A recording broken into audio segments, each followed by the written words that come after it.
There is a highly classified intelligence report circulating through the upper echelons of the Pentagon, and every time a Chinese strategic planner manages to read the unclassified summary, they likely open a bottle of champagne. The report contains a number that has sent shockwaves through the naval command structure of the United States. That number is 417. Specifically, 417 months. That is the staggering, cumulative delay currently plaguing the construction of the United States Navy's Virginia-class nuclear attack submarines. If you break down the brutal mathematics of the American military-industrial complex today, the reality is stark. To meet its own global deterrence requirements and fulfill its historic obligation to sell up to 5 Virginia-class submarines to Australia under Pillar 1 of the AUKUS agreement, the United States needs to be producing 2.33 submarines every single year. Right now, despite billions of dollars in emergency funding and massive recruitment drives, American shipyards are barely struggling to hit a production rate of 1.3 submarines a year. For the Chinese Communist Party, this is the ultimate strategic victory achieved without firing a single shot. Beijing has watched the headlines, done the math, and come to a very comforting conclusion. AUKUS is a paper tiger. They believe the alliance will inevitably collapse under the crushing weight of rusted American supply chains, workforce shortages, and bureaucratic incompetence. They believe that Australia will be left empty-handed in the most dangerous decade of the 21st century. But Beijing is making a fatal miscalculation. They are looking at AUKUS through the outdated lens of a bilateral transaction. They forgot to look at the third flag flying over this treaty. AUKUS was never designed to rely entirely on the United States. It was designed from its inception as the ultimate insurance policy. It is a three-headed dragon. And while the American industrial machine is currently bottlenecked, the historic, lethal pedigree of British heavy engineering is violently accelerating into the breach to bail them out. Welcome to Doctrine of War. Today we are taking a sledgehammer to the myth that the AUKUS submarine pact is falling apart. Here is the thesis for this episode. Redundancy is the ultimate weapon of deterrence. If your entire national survival relies on a single shipyard in Connecticut, you do not have a strategy, you have a vulnerability. The Anglosphere realized this and they built a trapdoor.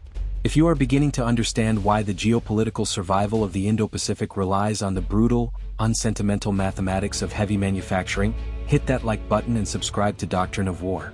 We strip away the political spin and media panic to bring you the cold, kinetic realities of how the free world actually fights, builds, and wins.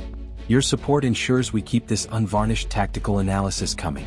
For the last year, the defense media has been obsessed with the American submarine crisis. They have framed the delays at General Dynamics Electric Boat and Huntington Ingalls Industries as the death knell of the Australian nuclear navy. But they are completely missing the strategic architecture of the agreement. We are going to break down the American bottleneck, the very real 417-month crisis that forced the alliance to evolve. We are going to expose the Rolls-Royce failsafe, how the United Kingdom is pouring billions into its domestic infrastructure to become the physical guarantor of Australia's naval survival. And we are going to analyze the Chimera fleet, the technological fusion of British nuclear reactors, American combat systems, and Australian steel that makes the SS AUKUS an unkillable industrial reality. Let us begin by confronting the uncomfortable truth of the American shipyards, and why failing to hit 2.33 submarines a year is not a defeat, but a catalyst. The brutal mathematics of Groton. To understand the genius of the trilateral safety net, we must first stare unflinchingly at the problem. The United States Navy is facing an unprecedented crisis of industrial capacity. At the height of the Cold War, the United States possessed a sprawling, robust, and highly competitive network of naval shipyards capable of churning out nuclear submarines at a staggering pace. But following the collapse of the Soviet Union, the political establishment eagerly cashed in the peace dividend. The defense budget was slashed. Shipyards were consolidated, closed, or allowed to slowly rust. The highly specialized workforce, the master welders, the nuclear pipe fitters, the quality assurance engineers who understood the unforgiving tolerances of HY80 steel, were laid off. They retired and their generational knowledge was not passed down. Fast forward to the 2020s, and the United States has awoken to the terrifying reality of a rising Chinese Navy, only to find its own industrial base severely atrophied. Today, only 2 shipyards in the United States are certified to build nuclear-powered submarines: General Dynamics Electric Boat in Groton, Connecticut, and Huntington Ingalls Industries in Newport News, Virginia. These 2 yards are currently tasked with an impossible burden. They must simultaneously build the new Columbia-class ballistic missile submarines, the absolute top priority for the nation's nuclear triad, while also building the highly advanced Block V Virginia-class attack submarines, which now include the massive Virginia payload module. The math is brutal. The U.S. Navy determined that to maintain its global superiority, it must acquire Virginia-class submarines at a rate of 2 per year. When the AUKUS agreement was signed, committing the U.S. to sell 3 and potentially up to 5 Virginia-class boats to Australia in the early 2030s to bridge the capability gap, that required production rates spiked to 2.33 submarines per year. As of late 2024 and moving into 2025, the American industrial base is struggling to consistently produce 1.3 submarines a year. Supply chain fragility, a desperate shortage of cleared and trained blue-collar labor, and the lingering effects of global disruptions have culminated in a reported 417 months of cumulative delay across the entire Virginia-class program. Parts are arriving late. Modules are taking longer to assemble. The dry docks are backed up. When the Australian public reads these figures, panic ensues. The narrative forms that Australia has bet its sovereignty on a horse that cannot run. If the U.S. Navy cannot even build enough submarines to replace its own retiring Los Angeles-class boats, how could the U.S. Congress ever justify handing over 3 active-duty nuclear submarines to a foreign nation, even an ally as close as Australia? The illusion of defeat. This is exactly what the strategists in Beijing want the world to think. They want the narrative of American industrial decline to fracture the resolve of the Australian government. They want the political opposition in Canberra to point to the 417-month delay and demand that AUKUS be cancelled, arguing that it is a pipe dream that will leave the Australian continent defenseless during the Davidson window, the period of maximum danger in the late 2020s. But this interpretation represents a fundamental failure to understand military strategy, and a failure to read the actual text of the AUKUS agreement. The delays in Groton and Newport News are not the death of AUKUS. They are the exact reason AUKUS was designed as a trilateral pact in the first place. If Australia had simply signed a bilateral agreement with the United States to buy submarines, a failure in the American supply chain would indeed mean a catastrophic failure for the Royal Australian Navy. It would be a single point of failure. But strategic planners in Washington, London, and Canberra knew exactly how fragile the U.S. industrial base was before the ink on the treaty was even dry. They knew that relying solely on the Virginia-class production line was a massive, unacceptable risk. The genius of AUKUS is that it created an immediate, fully funded, highly capable alternative pathway. The sale of the Virginia-class submarines was only ever intended as an interim capability. It was a stopgap measure to ensure Australia had nuclear boats in the water while the true prize was being built. That true prize is the SS AUKUS. And the SS AUKUS does not rely on the shipyards of Connecticut or Virginia to exist. It relies on the historic, battle-hardened and resurgent industrial might of the United Kingdom. When the American machine stumbles, the British machine accelerates. The illusion of defeat is shattered by the reality of redundancy. The £6 billion resurgence. If you want to see the physical guarantor of Australia's naval survival, you do not look to the east coast of the United States. You look to the cold, industrial north of England. You look to Barrow-in-Furness. While the American submarine industrial base is struggling to juggle the Columbia and Virginia programs simultaneously, the United Kingdom is executing a massive, heavily funded and highly focused revitalization of its own sovereign heavy industry. The British government, recognizing its unique and indispensable role in the survival of the Anglosphere, has unleashed a torrent of capital to ensure that it never falls behind. In a staggering display of commitment, the UK Ministry of Defence, in collaboration with BAE Systems and Rolls-Royce, has injected over £6 billion, more than 11 billion Australian dollars, directly into the infrastructure and supply chains required to build the SS AUKUS. This is not paper money. This is concrete, steel and human capital. At the BAE Systems shipyard in Barrow-in-Furness, the historical home of the Royal Navy's submarine fleet, massive new fabrication halls are being constructed. They are expanding the footprint of the yard to accommodate the simultaneous construction of the Dreadnought-class ballistic missile submarines and the new SS AUKUS attack submarines. They are hiring thousands of new apprentices, engineers and nuclear technicians, ensuring that the generational knowledge of submarine construction is firmly rooted in the British working class. But the true heart of this British failsafe beats in Derby. Derby is the home of Rolls-Royce submarines. This is the facility responsible for designing, manufacturing and testing the pressurized water reactors (PWR) that will power both the British and the Australian fleets. The £6 billion injection includes a massive expansion of the Rainsway site in Derby, creating hundreds of new highly specialized jobs dedicated entirely to the production of the nuclear propulsion plants for the SS AUKUS. This is the Rolls-Royce failsafe. Even if the American Virginia-class line experiences further delays, the British industrial base is aggressively spooling up to ensure that the SS AUKUS design is finalized, the reactors are built, and the blueprints are ready to be executed in South Australia on schedule. The British guarantor. The geopolitical narrative often portrays the United Kingdom as a distant, secondary player in the Indo-Pacific, a European power trying to punch above its weight in an Asian theater. This narrative is entirely wrong. In the context of the AUKUS submarine program, the United Kingdom is the primary architect of the final, enduring solution. The SS AUKUS is fundamentally an evolution of the British design. It takes the lessons learned from the highly successful, acoustically superior Astute-class submarine and pushes them into the next generation. The Royal Navy needs the SS AUKUS just as desperately as the Royal Australian Navy does, to replace their aging Astute boats in the late 2030s and 2040s. Because the UK's own sovereign survival depends on the success of this design, their commitment to the program is absolute. They are not merely selling a product to a foreign buyer, they are building their own future fleet in tandem with Australia. This creates a dynamic where Britain acts as the ultimate guarantor of the Pacific strategy. If the United States Congress, in a fit of domestic political paralysis, decides they cannot spare 3 Virginia-class submarines for Australia in 2032, the AUKUS pact does not die. Instead, the alliance simply shifts its weight. Australia leans heavier into the British partnership. The resources, the workforce, and the capital are redirected toward accelerating the delivery of the SS AUKUS out of the Osborne shipyard in South Australia, utilizing the reactor technology already perfected in Derby and the hull designs already validated in Barrow. Britain provides the physical guarantee that Australia will not be left holding an empty bag. They are the secondary engine on a twin-engine aircraft. If the American engine sputters, the British engine is more than capable of keeping the alliance flying. This level of built-in, structural redundancy is the exact reason Beijing's celebrations regarding American delays are hopelessly premature. They are praying for a systemic failure in a system that was specifically engineered to survive failures. Forging the apex predator. The brilliance of relying on the British industrial base to bail out the American bottleneck is that it does not result in a degraded capability.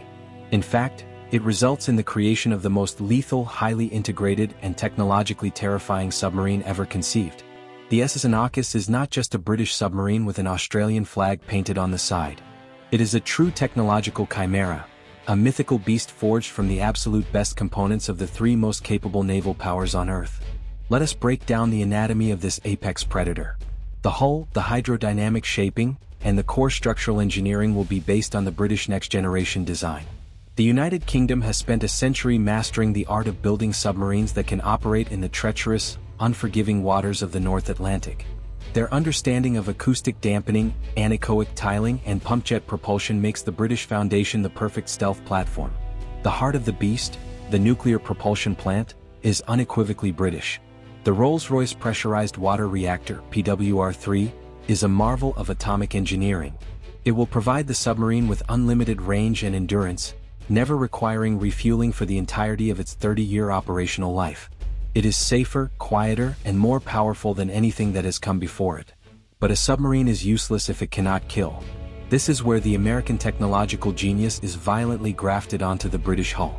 The SS AUKUS will utilize the American and /BYG-1 combat control system.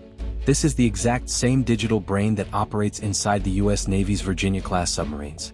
It is the most advanced, data-fused tactical system on the planet, capable of tracking hundreds of targets simultaneously, isolating faint acoustic signatures through immense background noise, and coordinating complex fire control solutions. Furthermore, the weapon's payload is distinctly American and shared. The SS AUKUS will fire the American Mark 48 Advanced Capability ADCAP heavyweight torpedo, and it will feature vertical launch tubes capable of deploying the Tomahawk Block V land attack cruise missile. And finally, the flesh and blood of the beast will be Australian. The boats destined for the Royal Australian Navy will be built at the massive Osborne Naval Shipyard in South Australia. They will be forged using sovereign Australian high-yield steel. They will be welded by Australian tradesmen, engineered by Australian graduates of the new nuclear academies, and commanded by Australian officers. The borderless industrial complex. By creating a Chimera fleet, the Anglosphere has achieved something that no authoritarian regime could ever hope to replicate: a borderless military-industrial complex. This is the strategic nightmare that keeps the admirals of the People's Liberation Army Navy awake at night. If China wants to degrade the manufacturing capacity of the AUKUS alliance, where do they strike? If they launch a cyber attack that paralyzes the American shipyards in Groton, the British shipyards in Barrow keep cutting steel. If a supply chain shock halts the delivery of components in the UK, the massive Osborne shipyard in South Australia, fed by a rapidly expanding domestic supply chain, continues to operate. The SS and AUKUS program ensures that the blueprints, the manufacturing techniques, the software codes, and the engineering tolerances are shared seamlessly across 3 continents. This interchangeability extends to the operational battlefield. Imagine a scenario in 2045. An Australian SS and AUKUS is prosecuting a high-value target in the Philippine Sea. It expends its payload of Mark 48 torpedoes. Because it shares the exact same combat system and weapon tubes as an American Virginia-class submarine, the Australian boat does not have to sail 4,000 miles back to Perth to rearm.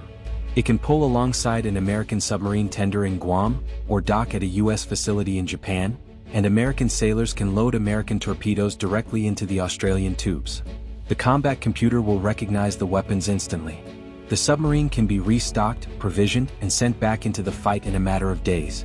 This level of absolute plug-and-play interoperability effectively merges the U.S. Pacific Fleet, the Royal Navy's deployed assets, and the Royal Australian Navy into a single unified armada. It forces Beijing to fight an enemy that possesses triple the industrial depth, triple the logistical nodes, and an unyielding capacity to absorb damage and regenerate combat power. The death of the single point of failure. The narrative of American industrial decline is a potent propaganda tool, but it fails to recognize the adaptive, resilient nature of democratic alliances. Authoritarian systems are inherently brittle. They rely on massive, centralized control.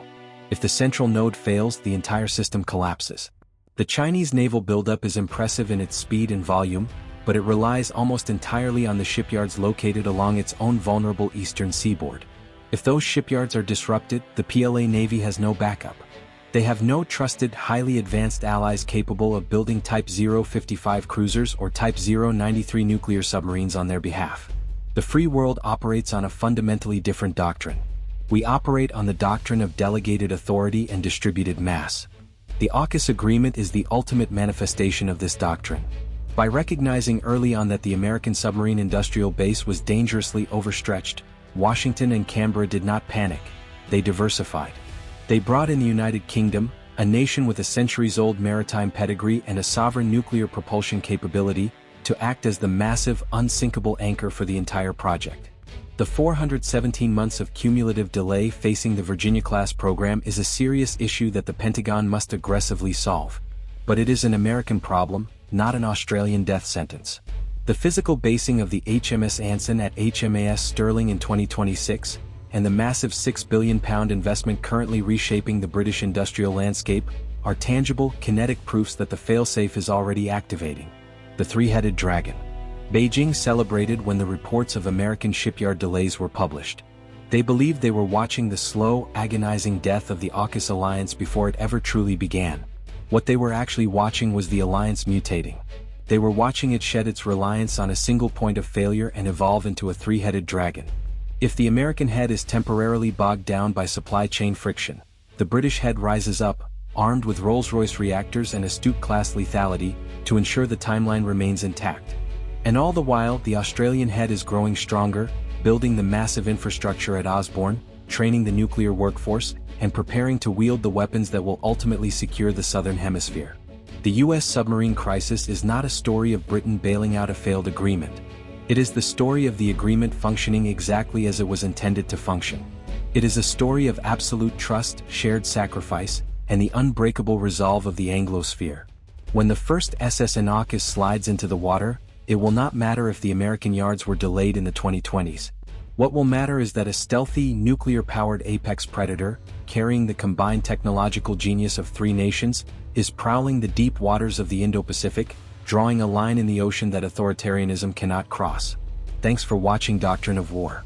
Do you believe the UK industrial base is truly robust enough to carry the weight of the AUKUS program if the US delays worsen, or is the entire alliance still dangerously fragile? Let us know your tactical assessment in the comments below. Stay sharp, stay realistic, and we'll see you in the next one.